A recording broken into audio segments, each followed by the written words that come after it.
You have to know that you can change anything. I don't care how long you've had whatever it is that you're wanting to shift. It doesn't matter. You can shift anything. If you find that porn is stealing your time, draining your energy, ruining relationships, and robbing you of your power, it's time to take your power back. Eric Zuzak tried 12-step programs and felt powerless when they didn't work.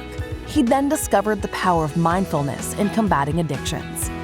Porn Talk is about reclaiming your power to end your porn addiction.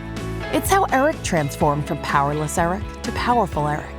Ready to break your porn addiction? Learn from Eric, the powerful Eric. Here's your host, Eric Zuzak. All right.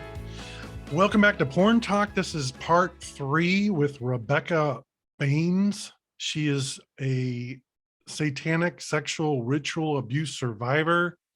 If you haven't heard the other episodes, go listen to the past 2 episodes. This is part 3, the final episode, the exciting conclusion with Rebecca Baines. Rebecca, tell us about the vision that you had. Yes, well, it was the very first vision I ever had, and it came to me just suddenly in total. I was sitting on my sofa when I was in my first year of medical school, and I had just been remembering, just started having these memories of my childhood traumas. And all of a sudden, what I saw was me floating around. I was like a little orb of light, and I was floating around with these other little orbs of light. And obviously this was before I was born into a body, it's my spirit form. And in came 2 of my dad's ancestors, kind of from the upper left. And they walked in and they said, this cycle of abuse has gone on long enough. It's time for it to end. And now this is a strictly voluntary mission. Nobody has to go. And then next thing I know, I was metaphorically jumping up and down, waving my hand in the air, going, ooh, pick me, I can do it. And I was like, I started bawling because I was like, I was wrong. I can't do it. I'm not strong enough. And of course, it was too late. It had all already transpired, now it was nothing but the cleanup, part of it. So that was my very first vision. And so I'm sitting there thinking about it and that I don't want to live. And then I had another thought. I was like, but you know what? If I do survive this, and I could take that and help even one other person, now then that would be worth living for. Not just for me though. Like if it's just for me, I'm out of here. It was way too painful to live the life I was living right then. And honestly, I don't know if I knew how many decades of this horrible pain and the suffering, physically as well as emotionally. I'm glad I didn't know, because it made me hang in there. But yeah, it's that was the beginning of many other spiritual experiences for me that I didn't really know that I was spiritually gifted. So that I got that vision. And then a few years later, I got this thought in my head and like, oh, I have to write that down. That's good. And the next thing I know, I filled this whole page, I filled with writing. And I was like, this doesn't sound like me at all. And then it was like so full of wisdom. I wish, I'm hoping and praying I can find that piece of paper somewhere, but I've moved so many times, I don't know. But anyway, I get to the bottom of the page and I'm like, wow, that's some really cool shit, Whew. And then the voice in my head just said, and it wasn't like a literal voice, but it was just sort of this knowing. It said, sign it, Standing Bear. And I'm like, how corny. I'm not going to sign it, Standing Bear. And again, I was prompted, sign it, Standing Bear. And I go, I am not going to, and I heard it again, sign it, Standing Bear. And I'm like, oh God, I'd never heard the name. I knew it sounded Native American, but I didn't know that it really was a thing. So I signed it and then just like hid the piece of paper. I'm like, oh, that's so embarrassing. It's like, and then the next day I was at a Barnes and Noble, and instead of going to the normal section I went to, I turned left and I went to the section with all the little miniature books. And I saw there was this one about Native American quotes. And I pulled it out and I opened it. And there was a quote and it said Standing Bear, 1881 or something like that. And I was like, holy shit. So There are no coincidences. Wow. even now Wow. that gives me goosebumps. So I was like, oh my God. So I bought the little book, and I never knew there was a Native American dude named Standing Bear, but I feel like that was him speaking to me and telling me that he is one of my spirit guides. And just for And those that may not have heard the other episodes, Rebecca is half Native American. So yes, from Alaska. My dad was Alaska Native. tell the story about at the dorm, or you were wearing the bear slippers, or Oh yeah, when I went off to college and I had this dark brown, big, thick, fuzzy bathrobe and these brown slippers, but they looked like bare feet, you know. Mhm. So my friends would see me coming down the hallway and they go, hey, there's the bear, you know. So that was my nickname, was the bear. So that was kind of a, would you call that foreshadowing? Because like Yes. that was years ago, they were calling you the bear, and then you end up with this Native American name, Standing Bear. That's pretty cool. It's Luke, this is your destiny. So it's like you with your bear. Back then they were calling you the bear. Little did you know that the bear was your destiny. I have another story that reinforces it. Like a year after I left med school, I went to massage school, got a second year leave of absence from school. And when I was in there, this classmate of mine went to this woman who was a shaman, and she did something called soul retrieval. So I'm like, well, that sounds really cool. So I want to do that. So I went, and in the soul retrieval, you lay on a blanket side by side with the person trained to do this, and they put on like Native American drum music. It's just this boom, boom, boom, boom, you know, kind of like a heartbeat. And she journeys in and she says, the first thing I'm going to do is I'm going to call in your spirit animal and ask them. And so she comes back afterwards and tells me about what she saw when we journeyed. And she said, I asked for a spirit animal for you, and then the room was just flooded. It was like they were so many there for you. And I had to tell them, like, whoa, hold on. Like, let's just start with one for now.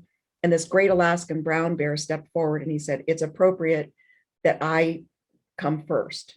I'll be the first one. And he gave his name, and he's been with me ever since. And apparently he's been with me through most, if not all, of my lifetimes.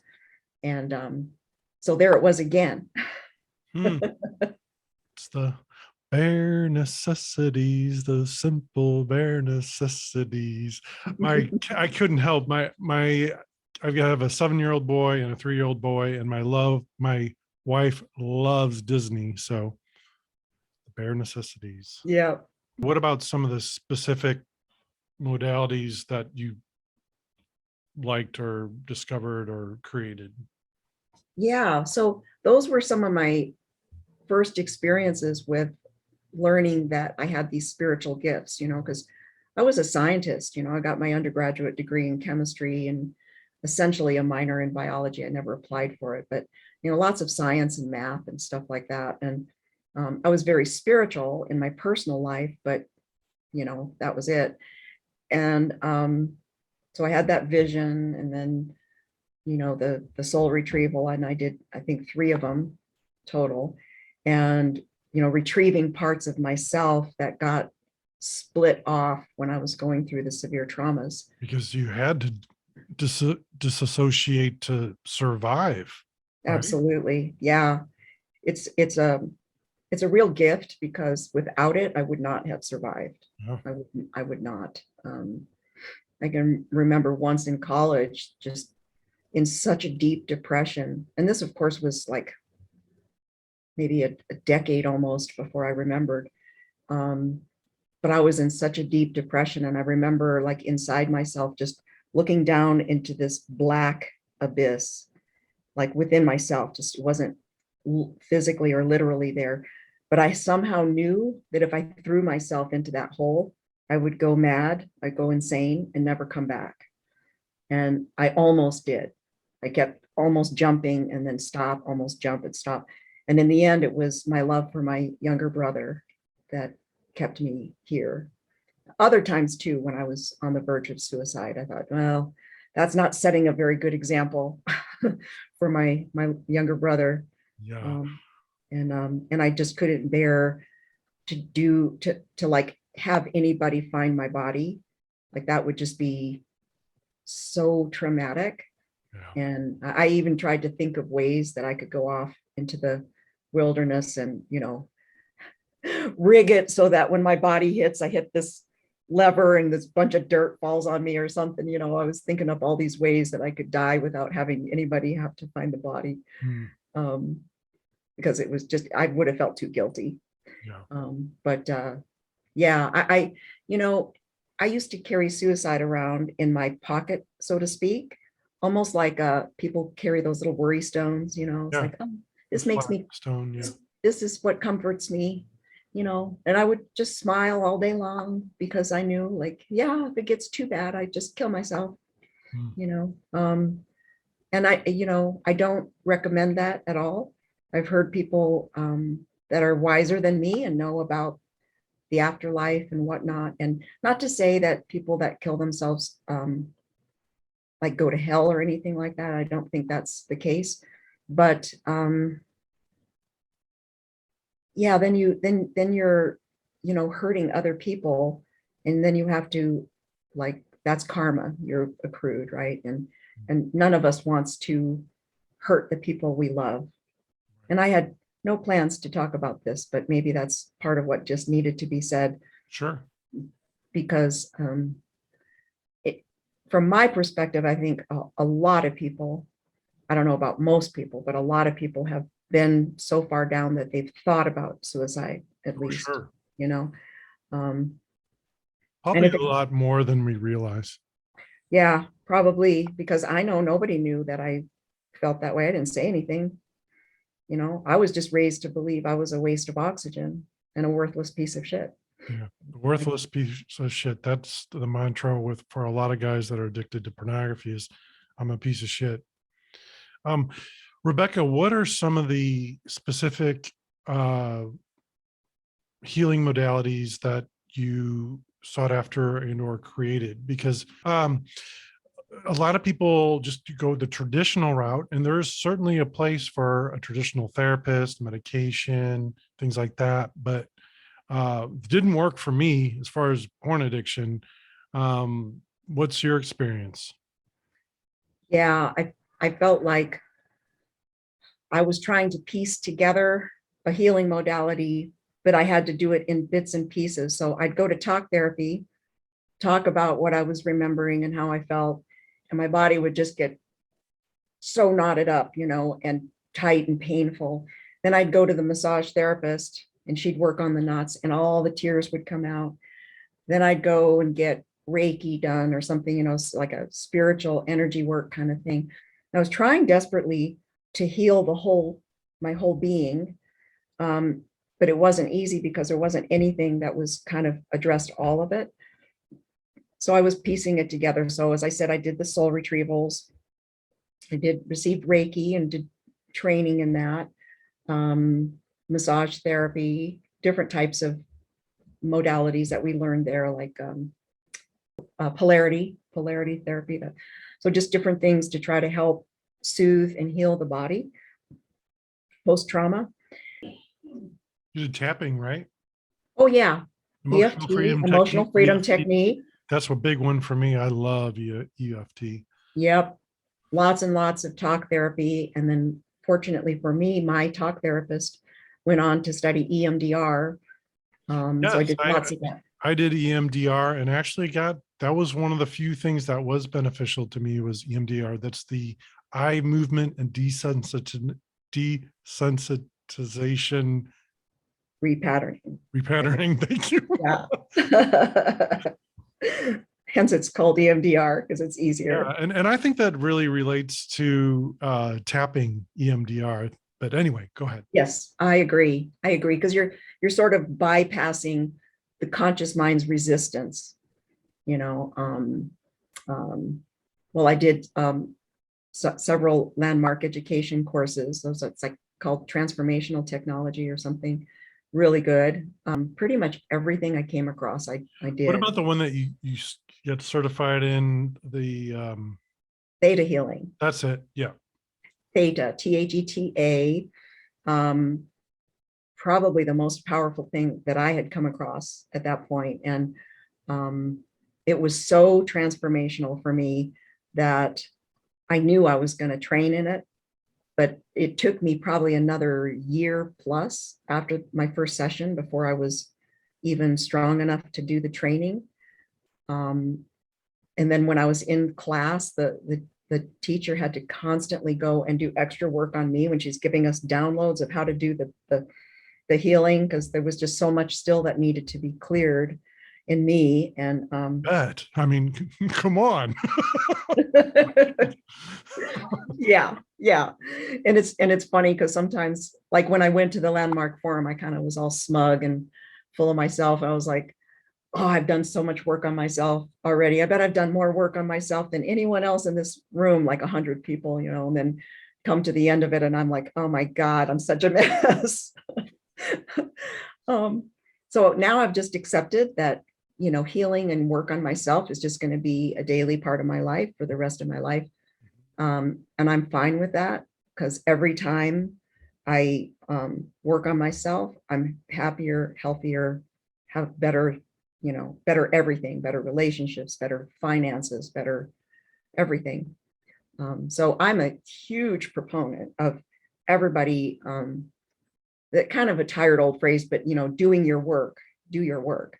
And it's never over for any of us. We've never, like, we'll never get to where we just arrive and now we're perfect and there's nothing left to work on.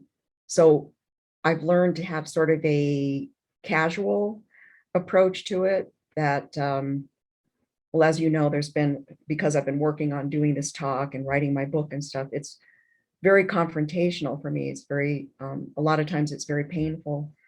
Yeah. And stuff is coming up and deeper layers of cult programming are coming up and they're like, ooh, in my face. And I say, I'm just going to lean in no matter what comes up. So every week it's more stuff, you know, it's terror and it's pain and it's, you know, just being horrified at what has gone on and is going on. And I just lean in. I go, well, you know, resisting it doesn't help anything. Trying to distract myself with addictions, that doesn't help anything. No, distracting yourself with addictions does not work.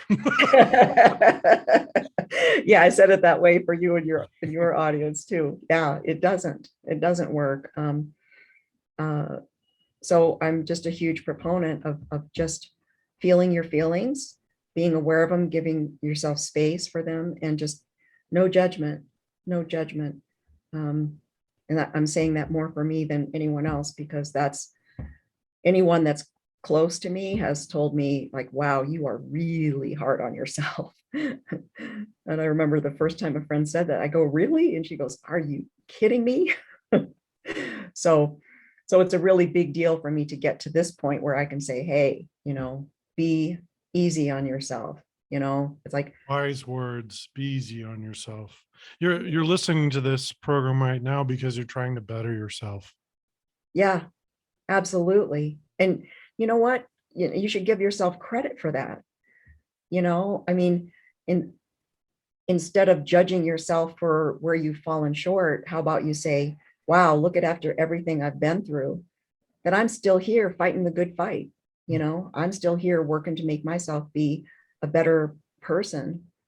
You know, and the thing that was surprising to me when I finally was able to forgive my dad and all the others, was just how different I felt about myself, and about other people. It's astonishing because all the bitterness went away, and it was a few years ago that I was in a like prayer meditation. Um, and all of a sudden I was guided to ask if anyone wanted forgiveness from me. And I was specifically speaking to any possible souls on the other side that had been a part of the cult that I grew up in, because I knew that probably most of them at this point were dead because they were adults when I was like 3, 4, 5, 6, 7 years old. And there was like 300 and some people. I said, anyone here that abused me that would like to step forward and be forgiven? It was like, I don't know, 356 or 300 and some. It was just like, whoa. um, and I did that. And then another time, a little over a year ago, I got it and I was thinking, I still deal with a lot of shame. And I went, you know what, though? It's not mine. It's not mine. It's theirs. They're the ones that did these things and tried to make me take on their shame. So I did this little ceremony, I guess, where I called them in and I said, take it. This shame is yours. It's not mine. I give it back to you. Powerful. And I felt really different after I did that. So Now- I highly recommend doing that because all of us, I think, have taken on somebody else's shame and we think it's ours. And especially if things happened to you when you were a kid, that isn't yours. That reminds me of the story you said in the last episode of the forgiveness that your father, how did your father say that? Like, ask them for forgiveness? Please tell them, plural, I'm sorry, I'm sorry, I'm so sorry. Please tell them. So all the listeners, everybody right now, that's a message for them, right? Yeah. Those are the them. Yes. Yes. You all are the them. Awesome. Well, Yeah. Rebecca, I am just delighted beyond measure to be doing this with you. And you are so radiant now. Like if you're watching this on video, you can see Rebecca smiling there, her glowing aura. And so we came up with for Rebecca that, yes, she's, of course, will always be Standing Bear, but Standing Bear / Radiant Rebecca, right? Right. And Radiant Rebecca is radiating around the globe right now because I literally have men reach out to me from all over the globe. So your message will be heard all around the world, and you are bringing light to the world that needs it so desperately right now. So thank you so much. Thank you so much. Yes. If I could just say one more thing that came to me. Sure. I think the word forgiveness is so misunderstood in our world. And I never, ever, ever would want anyone to feel like they are supposed to or have to forgive. That's not my point at all, because I think we all are on our own journey and we are the captains of our own ship. And so I only offer that as a possible outcome because I know how much it has helped me. Mhm. And really more of the point, I think, for me is like, do the healing work on yourself because you deserve to feel better, to be happy, to have joy, and to feel good about yourself. And for me, I was led to find forgiveness simply because I was dying physically of how toxic the rage was within me towards the people that did these things to me. So the surprising thing for me was just how beautiful life could be on the other side. And even though I have forgiven all of them, I still have things to heal. I'm still working right? on healing. Yeah. Yeah. So that's why I'm so glad that there are so many healing modalities.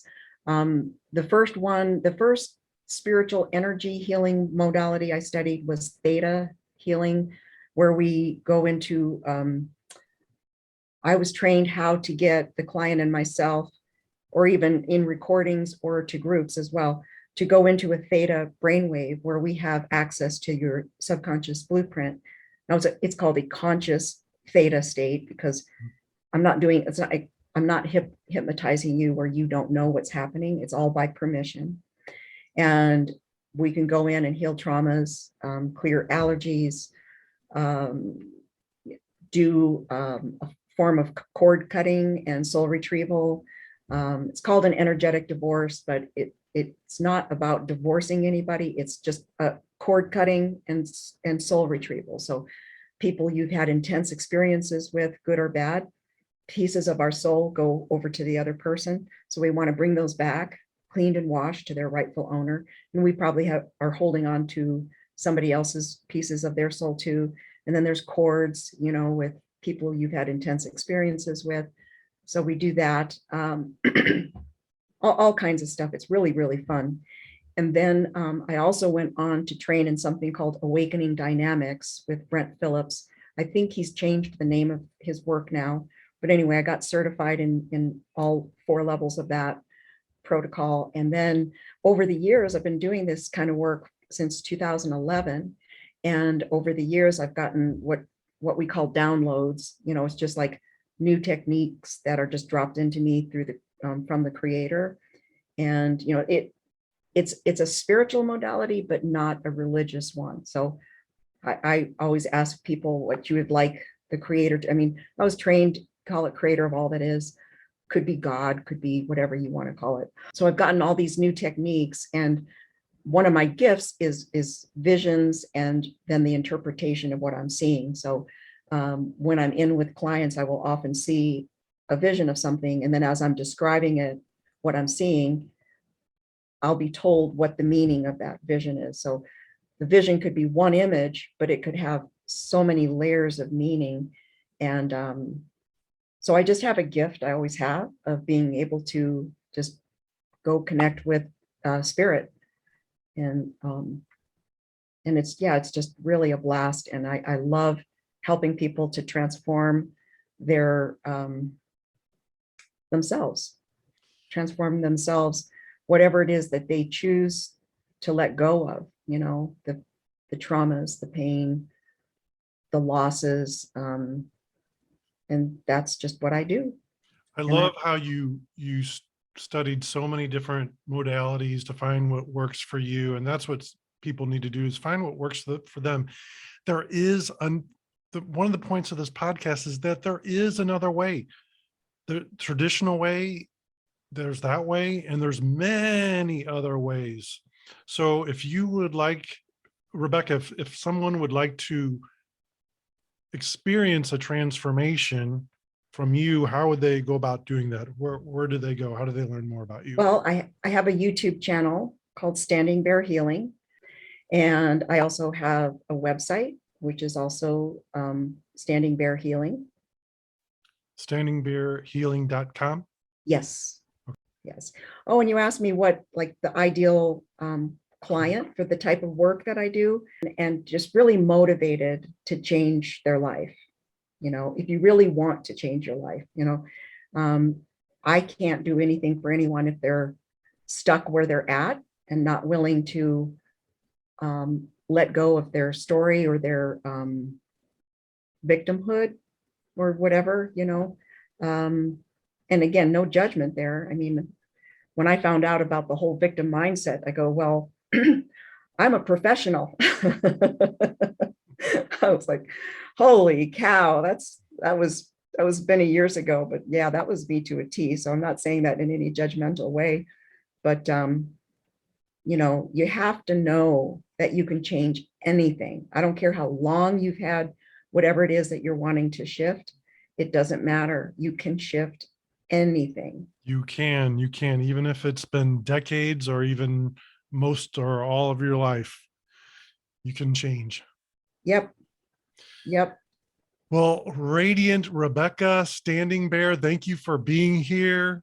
And I will close with one of my favorite quotes from Zig Ziglar, who says, "You are what you are and where you are because of what has gone into your mind. but you can change what you are and change where you are by changing what goes into your magnificent, beautiful mind. Are you struggling with porn addiction? Then schedule a free strategy call with Eric today at powerfuleric.com or call 314-717-0377.